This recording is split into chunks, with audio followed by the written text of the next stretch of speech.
Ouça o Agro, Gestão e Mercado, com Tiago Rodrigues, um podcast do Sistema CNA Senar.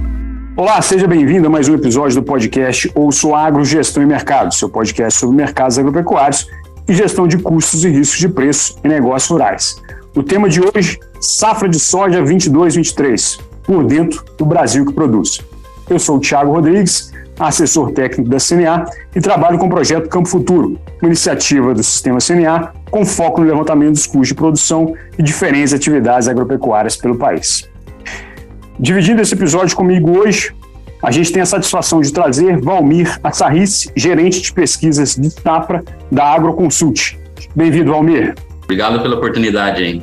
Perfeito, Valmir. Você que nos ouve, vem com a gente que o episódio está só começando.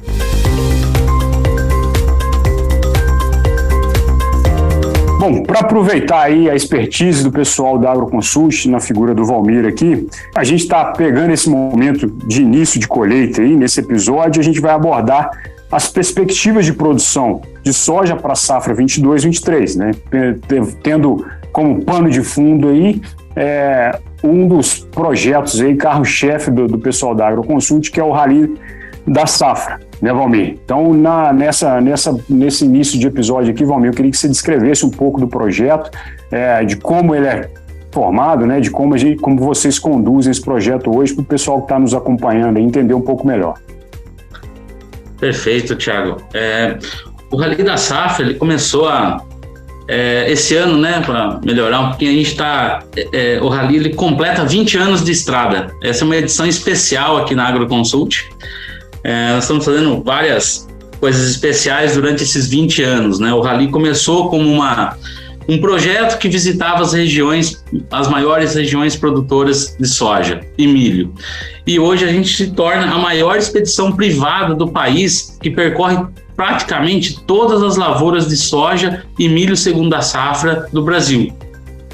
O projeto ele envolve quase 200 pessoas ao todo, desde do planejamento das rotas até a execução, reserva de hospedagens e até os resultados finais quando a gente faz a apresentação do diagnóstico final, tanto da soja quanto do milho. E a expectativa a gente deu a largada já em janeiro e a gente vai até março percorrendo as lavouras de soja. Depois em maio e junho a gente finaliza a etapa milho, quando a gente vai trazer os resultados do milho. Não, perfeito. A ideia principal desse nosso debate é usar esses 20 anos aí que vocês estão rodando no campo, né? Então, a vivência é muito grande aí para trazer informação realmente para o público nosso de como está o comportamento da safra, principalmente de soja, né? Já que a gente está aproveitando esse momento agora de início de colheita para debater esse tema aqui nesse podcast. Nesse sentido, Valmir, pelo que você tem acompanhado aí com a equipe de campo de vocês, se a gente voltar um pouquinho para falar do plantio dessa safra, né, iniciado lá em outubro de 2022, o que vocês mais viram ao longo desses trajetos aí, ao longo dessas rotas que vocês estão percorrendo? O que teve de anormalidade? Como é que se deu esse plantio dessa safra 22-23 de soja, Valmir? Tiago, uma coisa interessante do plantio, né? Acho que a gente pode dividir em regiões, né? Não só as regiões geográficas do Brasil, mas dentro das regiões a gente pode fazer novas divisões.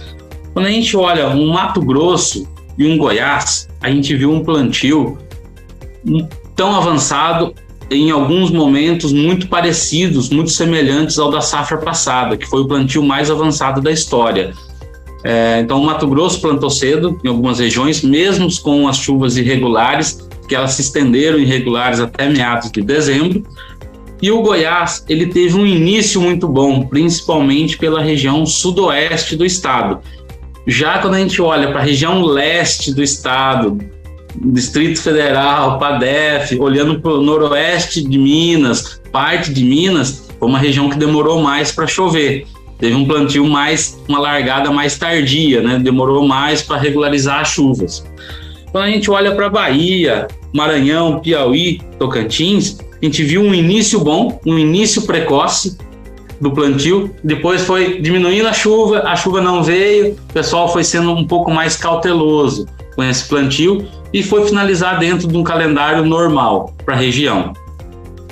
Quando a gente olha para o Mato Grosso do Sul, para o Paraná, o início foi bem difícil, teve excesso de chuva no início dos plantios, então foi um plantio mais tardio e vai comprometer em partes algumas janelas de algumas regiões, principalmente do Paraná, que o pessoal gosta de fazer o plantio bastante precoce para produzir um milho como segunda safra. Quando a gente olha para Santa Catarina e Rio Grande do Sul, foi um plantio um pouco mais arrastado, sendo o plantio do Rio Grande do Sul o mais demorado. Ele foi finalizar somente em janeiro desse ano. A gente passou o ano, virou 2022, iniciou 2023 ainda fazendo o plantio, né? Mais um efeito ali pelo terceiro ano seguido, os efeitos do Laninha no estado. Isso é um ponto interessante que você colocou aí, que é a questão do clima especificamente, né? Tendo em vista essa correlação que você colocou com o plantio aí, dos momentos que foram feitos, de como é que avançou em cada região, porque a gente vai sofrer agora, principalmente nos produtores da região sul, né? Além dessa questão que teve de desafio lá no início também, do plantio, com o próprio desenvolvimento das lavouras e agora a questão repercutindo aí em produção e produtividade, né? Como você adiantou, é o terceiro ano consecutivo aí que o Brasil vem sofrendo com esses problemas climáticos, né? Na temporada 2021, a gente teve aí um atraso das chuvas, que teve consequências, principalmente para o pessoal da segunda safra aí, principalmente o milho sofreu um pouco, né? 21, 22, o Laninha também trouxe seca para o sul, aí sim a gente viu ano passado como é que isso impactou bastante aí, com as perdas nas culturas de primeira safra aí, principalmente no caso da soja, do milho, o feijão e o arroz, que a gente tem acompanhado. E essa safra agora 22, 23, mais uma vez a gente está falando de Laninha, né? Então vem afetando as chuvas no centro-sul o que tem, de certa forma, prejudicado aí, principalmente o desenvolvimento das lavouras. Nesse sentido, Valmir, vocês estão agora passando pelo Paraná, né? Para fazer esses levantamentos e em seguida vão caminhar para o Rio Grande do Sul. Eu queria entender aí o que vocês estão vendo em loco aí, o que vocês estão esperando encontrar, principalmente nesses estados aí onde realmente o clima afetou um pouco mais a produção aí e o desenvolvimento dessas lavouras. Thiago, a gente tem algumas situações bem diferentes, né? Quando a gente olha para o Paraná, a gente vem olhando um Paraná que planta uma soja precoce, que é a região mais oeste e norte do estado. A gente vê uma situação de lavoura e uma situação de desenvolvimento. Uma chuva mais irregular em algumas regiões da região oeste ali, né? Menos grave do que foi o ano passado, que foi severamente atingido por a estiagem em altas temperaturas aí durante o mês de dezembro, janeiro do ano passado. Esse ano a gente vê uma repetição, mas numa escala muito menor para o Paraná. Algumas micro-regiões, Palotina, Toledo, um pedaço de Cascavel, Beira-Lago, a gente vê sim que tem alguns produtores que também andou sofrendo, vão ter perdas, mas elas não são tão significativas, tão abrangentes, né, como foi o ano passado. Para aquele produtor que tem a perda, é uma perda muito grande, mas como você dá um zoom na região, olha, regionalmente as perdas são menores. Individualmente a gente tem que olhar caso a caso. Tem produtores que vai chegar a ter perdas muito grandes, né? Nessa safra, assim como foi o ano passado. Talvez o ano passado foi um ano muito atípico. Muitos produtores zeraram, né? Na região oeste, muitas lavouras, a gente chegou em perdas médias ali de 60%, 70% para a região como um todo. Esse ano a gente vê um quadro bem melhor. A nossa equipe está a campo nessa semana, tem nos relatado um bom potencial de safra, e tem pegado muita chuva nessa semana, né? Então, o clima mais chuvoso desse início de ano tem até alongado um pouco o ciclo das lavouras do Paraná. A gente esperava que as lavouras estivessem um pouco mais próximas da colheita. A gente está vendo aí um alongamento do ciclo da soja de 5 a 10 dias para o Paraná. O importante é você colocar esse ponto da colheita aí também, porque vocês já passaram pelo Mato Grosso, né? que está realmente ali o foco de produção de soja do país hoje. E nesse sentido, a realidade é um pouco diferente do que vocês estão acompanhando no Sul agora, né? Então, principalmente aí, quando a gente olha alguns números principalmente do IMEA, por exemplo, que está apontando aí um avanço de 2% até agora na colheita só, em comparação com o ano passado, que já nesse mesmo período já estava 4%. A pergunta que eu faço é se essa mesma interferência de um clima mais chuvoso está afetando essa colheita, ou na visão de vocês aí que passaram por lá, o que mais tem impactado esse pessoal? Sem dúvida nenhuma, Thiago. O clima, né, essa chuva que está alongando o ciclo no Paraná, ela também está no MS, ela também está no Mato Grosso. E no Mato Grosso, talvez numa escala ainda maior. Nós encontramos muitas lavouras na semana passada, que a gente estava no estado fazendo as avaliações de soja precoce. Muitas das fazendas tinham recebido 300, 400 milímetros só em janeiro. Então choveu muito todos os dias, e era chuva todos os dias, então impedia. Isso traz um clima, menos sol, menos luminosidade, mais chuva, a planta acaba vegetando um pouquinho mais e vai postergando esse início da colheita. Os produtores estavam fazendo a dessecação, principalmente os produtores que pretendem fazer algodão, que estão com a janela um pouco mais apertada, finaliza o calendário ideal. Final de janeiro, primeira semana de fevereiro, já se foi o calendário ideal para o algodão.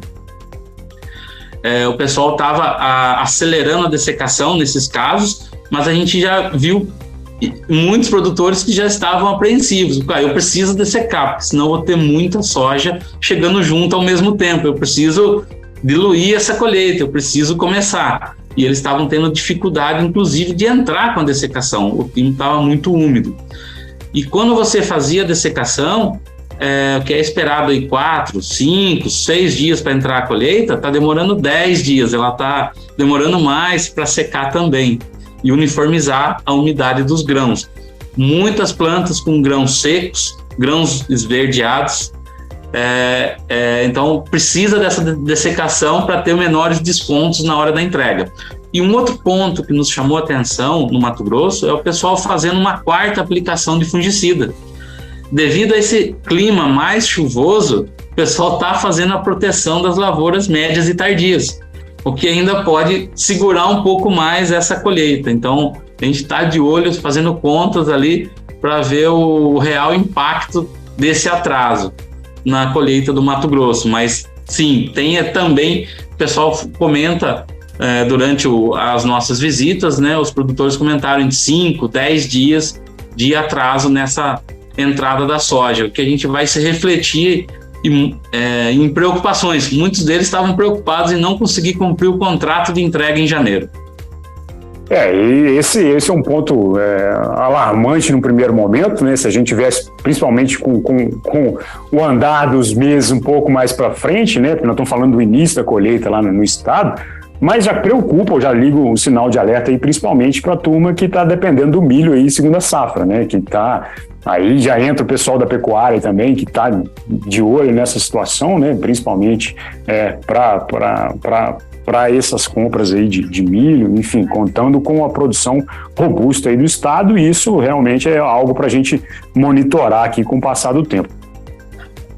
Sem dúvida, Thiago, o ponto mais importante ali e o que trazia menos preocupação, talvez, é a expectativa de termos uma próxima quinzena um pouco menos chuvosa. Aí o pessoal vai aproveitar para acelerar esses trabalhos. Mas é um ponto de atenção, tanto com os descontos da soja, né, que o pessoal fica bastante preocupado, porque não dá para se comemorar um resultado da soja antes dela estar limpa e seca dentro do armazém. E tanto a preocupação com a implantação da segunda safra é iminente, né? Tanto o algodão nesse primeiro momento, e aí no mês de fevereiro essa preocupação recai sobre o milho. O que nos traz uma reflexão ainda sobre o plantio é que o principal cinturão do milho segunda safra, que é o Mato Grosso, sudoeste de Goiás, o Mato Grosso do Sul e parte do Paraná, plantou cedo. Então, assim, mesmo com esse alongamento, ainda tem uma janela um pouco mais tranquila. Quando a gente olha para para o leste do Goiás, a gente olha para o noroeste de Minas, o próprio Triângulo Mineiro, quando a gente olha para o Tocantins, quando a gente olha para o Maranhão, são regiões que tiveram um pouco mais de dificuldade de implantação, esse calendário vai estar, sim, sobre maior pressão. E aí pode se refletir também até numa cancelamento da intenção do plantio, né? No último, se o produtor não conseguir fazer a colheita, trazer ele para dentro de uma realidade, pode sim termos uma redução de área no milho, que a gente descarta ainda, que ainda tem janela, mas não a gente está sempre monitorando esse ponto. Esse seria o pior cenário, né? Vamos dizer assim. Mas já que você tocou no ponto da comercialização, e o que a gente tem visto é uma postura um pouco retraída aí esse ano, né? Eu acho que não tem avançado como em anos passados, né? Principalmente se a gente pegar aí o caso da soja no Mato Grosso, por exemplo, a gente está falando aí de um nível de comercialização cerca de 10% menor do que o mesmo período do ano passado, segundo dados aí do IMEA. Os principais fatores que a gente tem visto aí são os preços, né, que mesmo num patamar aí, elevado, está bem abaixo do que foi esse mesmo período do ano passado, né? A gente está falando de soja aí por volta de 165 a 180, aí, dependendo da região. No ano passado, nessa mesma época, a gente via saca de soja comercializada a R$200 a saca aí, né? Então, aliado a esse momento onde o produtor está sentindo que o preço não está tão responsível quanto ele imaginava, a gente ainda tem um cenário de custo, né? Que para essa safra, como tem apontado aí várias iniciativas de levantamento de custo, e dentro do nosso trabalho aqui na CNA com o projeto Campo Futuro, a gente também tem apontado isso, um desafio enorme com relação a essa safra 22-23 quanto a custo, né? Então a gente está apontando aí um crescimento de quase R$2.000 por hectare, comparando a safra passada com essa safra, né? Por volta de R$4.400, R$5.000 era o custo de implantação de hectare de soja nos dados levantados na média Brasil do ano passado pelo projeto Campo Futuro. Esse ano, com a projeção do período onde o produtor fez a aquisição de fertilizante, principalmente, a gente está falando em números aí de R$6.500 até R$7.000 o hectare. Então, tudo isso liga um sinal de alerta aí para o setor como um todo, né? E aí eu queria saber de você, Valmir, com base nessa questão, né, preço e custo, aí, o que você tem estimado aí com relação à produção e produtividade para essa safra que está desenrolando aí?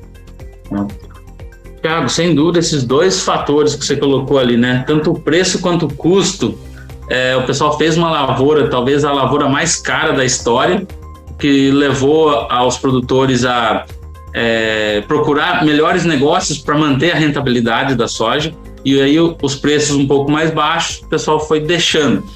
E é um item que a gente traz bastante preocupação, até pela sustentabilidade do negócio, que a gente sempre, quem trabalha com custos, trabalha com gerenciamento de risco, sempre fala, tem que ir travando os custos, né? Não deixa para acertar o melhor momento de venda. O melhor momento é aquele que você vai travando aos poucos e tendo uma ótima rentabilidade, ou uma rentabilidade dentro da expectativa. Não dá para acertar o olho da mosca, né, Valmir? Não, com certeza não, Thiago. Não dá para arriscar, né? E eu acho que um terceiro item que tem influenciado a decisão é o Laninha. O pessoal ficou um pouco mais cauteloso nesse momento de saber o que vai acontecer com a Argentina, o que vai acontecer com o sul do Brasil. O ano passado, só no sul do Brasil, a gente teve mais de 25 milhões de toneladas de soja que foram deixadas de ser colhidas. Então tinha esse movimento. Se eu segurar um pouco, será que o que vai acontecer com o sul, o que vai acontecer com a Argentina?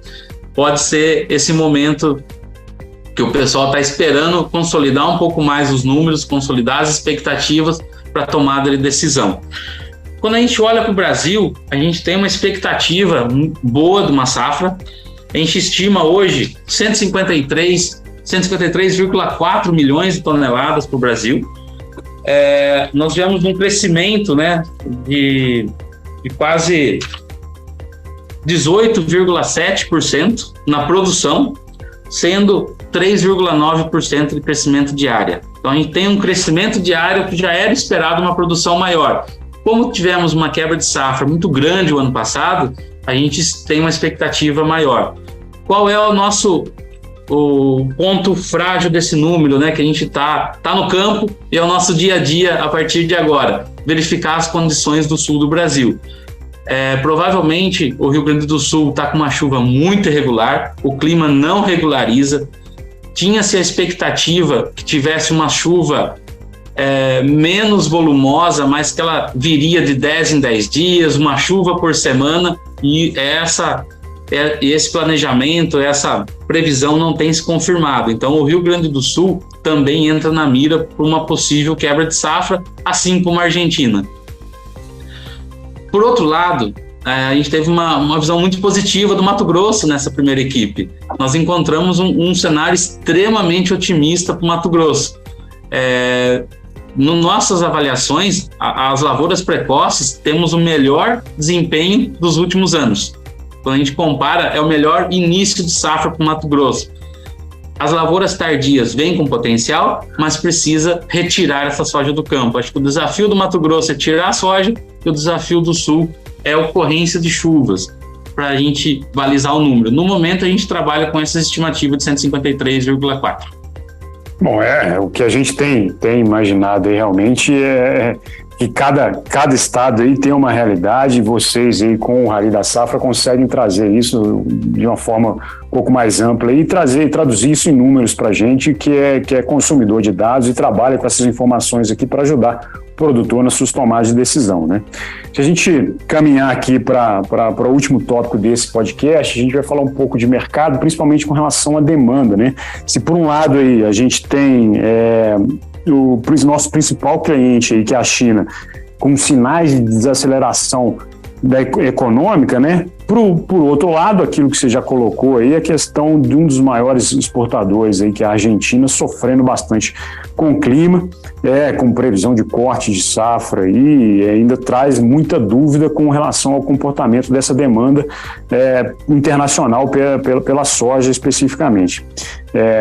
Nesse sentido, Valmir, nós estamos acompanhando, né, seguiremos aqui a evolução de safra, acredito que vocês também vão acompanhar aí, mas eu queria que você desse pelo menos aí uma visão do que vocês estão imaginando aí que seja esse balanço de oferta e demanda para esse ano de 2023. Tiago, a gente está bastante atento, né, bastante apreensivo com relação à produção argentina. As estimativas vêm caindo semana a semana, as chuvas não estão boas. Então, assim, se a gente pegar a Argentina, Brasil e Estados Unidos, a gente são os 3 principais produtores e os 3 principais exportadores. O Brasil, a gente vê com um saldo, a Argentina, vamos por partes, né? A Argentina um pouco mais comprometida, ainda muito a produção com tendência de ser mais baixa do que as estimativas atuais indicam. A gente pode ter um gargalo aí, uma perda de 10, 15 milhões de toneladas para a Argentina. Brasil, a gente estima que o ano passado a gente teve 2 Brasil, do sul do Mato Grosso do Sul para cima foi recorde, uma produção muito boa, e do sul do Mato Grosso do Sul até o Rio Grande do Sul foi muitas perdas. Esse ano tem se comportado diferente, a gente tem uma expectativa melhor, com exceção do sul do Rio Grande do Sul, onde a gente acha que ainda pode sofrer semelhante à perda da Argentina, o que a gente calcula ali que poderia ter ali uns 5, 6 milhões de toneladas que poderiam perder no estado. Então a gente partiria aí uma safra, um piso ali, uns 145, 147 milhões de toneladas, que pode ser compensada essa perda pelo Centro-Oeste, que vem se desenvolvendo muito bom. Então esse balanço, o Brasil supriria as perdas da Argentina. A gente estaria mais apto à exportação para a China, né, que é o nosso principal comprador. Os Estados Unidos, esse ano a gente viu que a safra também não foi das melhores, né? Tivemos perdas